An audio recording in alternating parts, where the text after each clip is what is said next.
سوچو حدیث پاک کا مضمون ہے کہ جو بچہ ماں باپ کو محبت کی نگاہ سے دیکھتا ہے، اللہ کے حبیب علیہ الصلوۃ والسلام فرماتے ہیں اسے مقبول حج کا ثواب عطا دیا جاتا ہے۔ صحابہ کرام نے سوال کیا، حضور کوئی اگر اپنے ماں باپ کو 100 بار دیکھ لے، ماں باپ تو گھر میں ہے نا، بار بار دیکھ سکتا ہے؟ نبی پاک نے کیا فرمایا؟ اللہ اکبر و اطیب، اللہ بہت بڑا اور پاک ہے، اگر کوئی 100 بار بھی دیکھے اللہ 100 حج کا ثواب عطا فرماتا۔ ماں باپ، اچھا اب ذرا سمجھداری والی بات سمجھو نا، محبت سے دیکھنے پر حج کا ثواب ہے تو پیر دبانے کا ثواب کتنا ہوگا؟ کھانا کھلانے کا اپنے ہاتھ سے ثواب کتنا ہوگا؟ کبھی سوچا آپ نے؟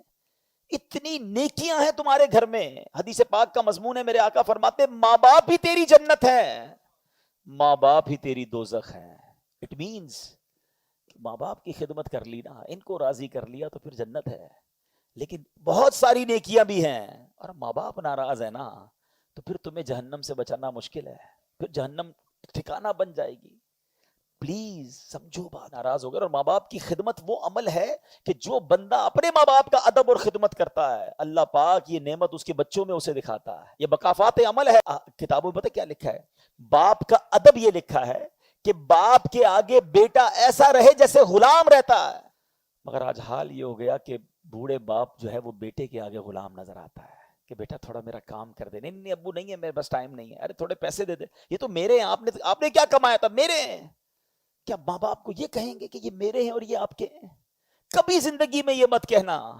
ہم جو کچھ ہے وہ ماں باپ کی وجہ سے ہیں۔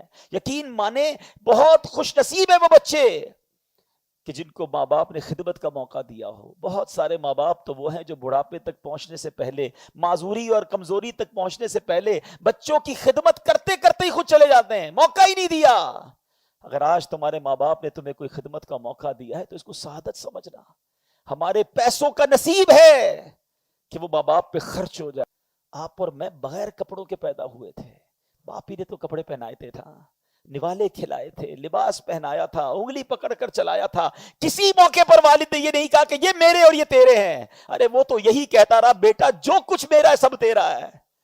اور آج تم تھوڑے مالدار ہو گئے، تھوڑی عزت مل گئی، تھوڑا مقام مل گیا تو ماں باپ کو کہتے ہو یہ میرا ہے۔ کبھی نہ کرنا یہ۔ بوڑھے ماں باپ کو ایک یقین دلا دو، وہ کچھ نہیں لے جائیں گے تمہارا، ایک آنر دے دو انہیں کہ میں جو کچھ ہوں نا ابو جان وہ آپ کی وجہ سے ہوں، اور میرے پاس جو کچھ ہے، میری ماں میرے والد، یہ سب آپ کا ہے۔ یقین کرو یہ جو آنر ہے نا، یہ جو اعزاز ہے، یہ جو فخر ہے، بڑھاپے میں نے یہ تو دے دو۔ اور اگر ماں باپ ناراض ہے نا پلیز دنیا میں منا لو، چلے گئے تو کیسے مناؤ گے؟ پھر یاد آئیں گے، پھر خدمت بھی یاد آئے گی۔ اور جن کے ماں باپ چلے گئے ہیں خوب دعائیں کریں، ایصال ثواب کریں، ان کے لیے صدقہ و خیرات کریں۔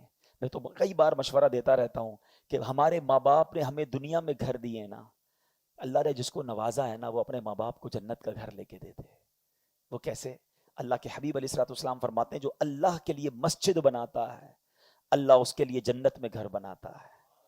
تو اللہ نے نوازا ہے نا، بے شک چھوٹی سی کہیں غریب علاقے میں بنا لو، اپنے ماں باپ کے نام کی بنا دو تاکہ اللہ انہیں جنت میں گھر عطا کر دے۔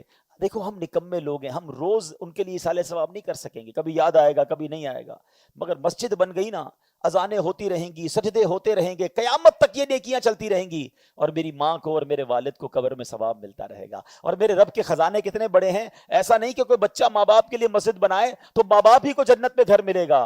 وہ رب کریم بہت بڑا ہے، اس کے خزانے بھرے ہوئے ہیں، جو مسجد بنائے گا اللہ اسے بھی جنت میں گھر عطا فرمائے گا۔ تو یہ ماں باپ کے لیے فکر کیا